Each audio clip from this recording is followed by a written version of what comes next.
let's talk about the laser. The laser as an improvised aiming device. Like our primary aiming, obviously this is a pistol, so our primary aiming with the pistol is going to be driving it out in front of us. If we happen to get the gun up against our body and put our face incidentally against it, it kind of looks like a rifle. So this concept with the laser works both ways, with the rifle or the pistol.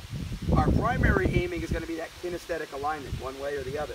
Our secondary aiming obviously is going to be done with the red dot. If we have a red dot that goes down, we're probably going to use our front sight with a rear sight, or as an improvised front sight with a rear sight just looking through the window. It's one of the reasons I prefer generally the round, small apertures like the small Holosun or the Aimpoint Micro, something like that. But either way, I can still get some idea where that front sight is and hit bodies at bedroom distances and hallways here, right?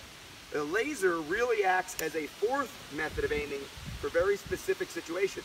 If I end up in a situation where I've been knocked down, everybody eyes and ears, so I've been knocked down, I'm in this position. If I'm here and I can't get the gun to a normal shooting position, if I can't even get the gun to my eye line because of an injury or for some other reason, if the laser's on or if I can turn the laser on, I can just steer the laser to have some idea where I'm going to be hitting inside of that target. Right?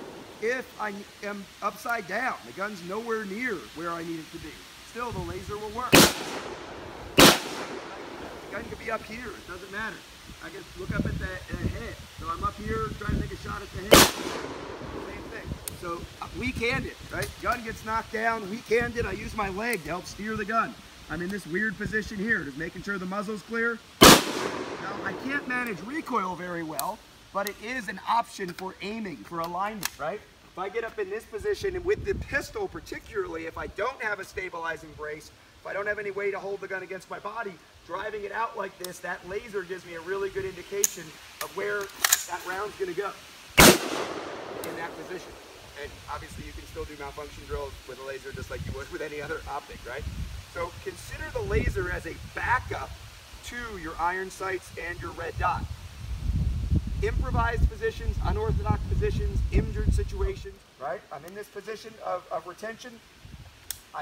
Going around a corner, here comes somebody coming at me. If I come up here, they can strike the muzzle. If I drive out like an AR pistol like I normally would, they can hit the muzzle. So what do?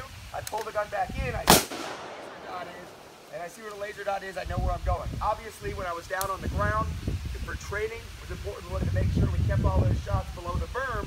So I'm not training to fight kids or whatever here. This is just improvised target presentation, so when I'm down on the ground, I'm not shooting high up over the berm. Even though we've got a hill back here, that's the intended impact area. Questions about lasers and how we might use them?